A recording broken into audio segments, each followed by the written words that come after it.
And a young man very excited down at Victory Lane, getting ready to climb out of his Ford.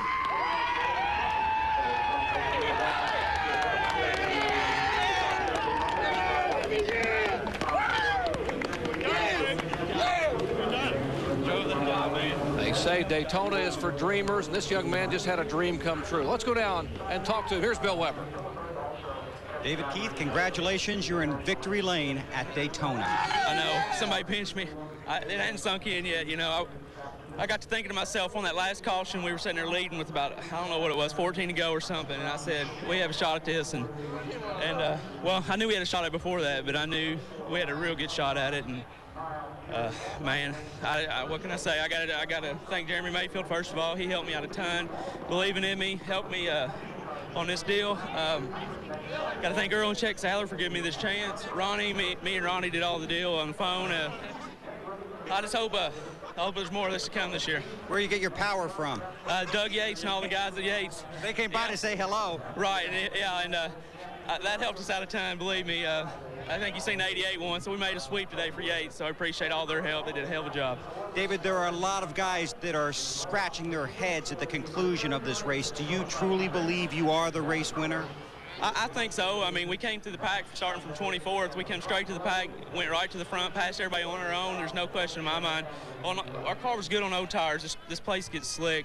From what I hear, it's my first time here, but I found that out. At one time, I thought I had a flat tire, but we just kept thinking, you know, this car wasn't fast in qualifying, but I knew if it come down, tires got old, we just took rights on the pit stop, that we'd be all right, and I drove it right on the white line. It never budged, never bobbled, and that's where we got the race. Congratulations. Thank you.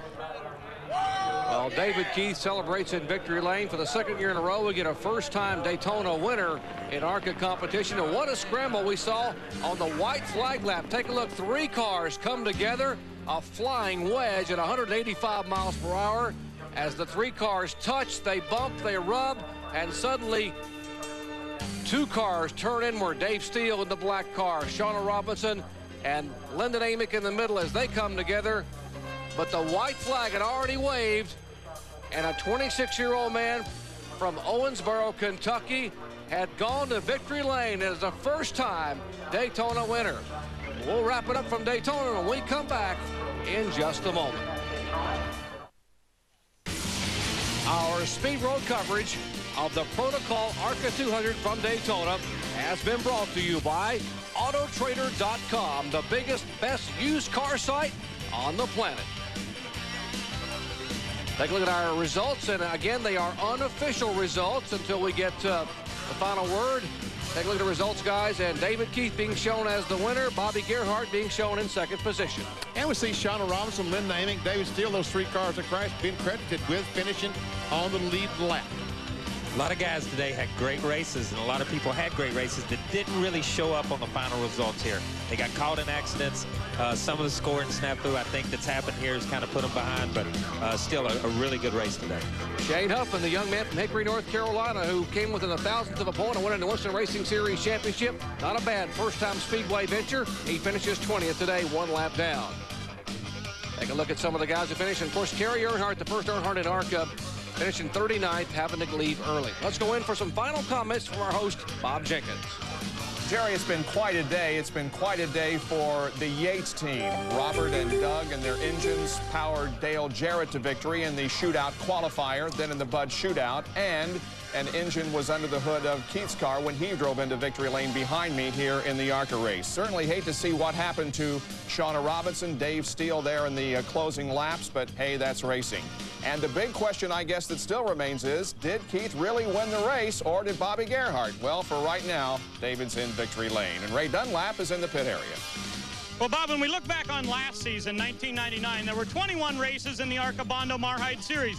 There were 13 different winners, and 8 of those winners won their first ever career race. One of those drivers was David Keith, and he stands in victory lane once again. A great young driver who later will run or attempt to run 5 Winston Cup races in the year 2000. Is he ready? I don't know. He learned an awful lot today here at Daytona. Now let's go to Bill Weber.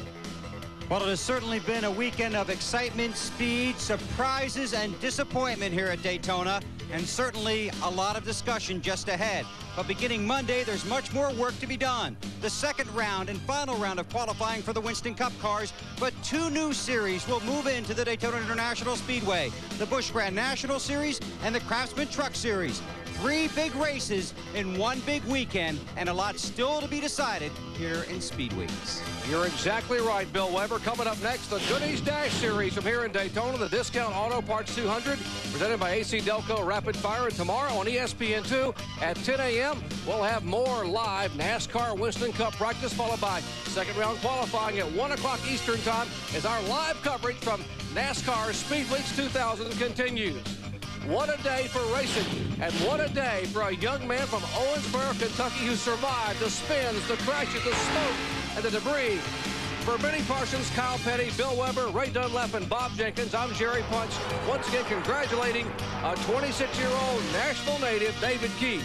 This has been a presentation of ESPN, the worldwide leader in sports. For more, log on to ESPN.com, a part of the Go Network, go.com.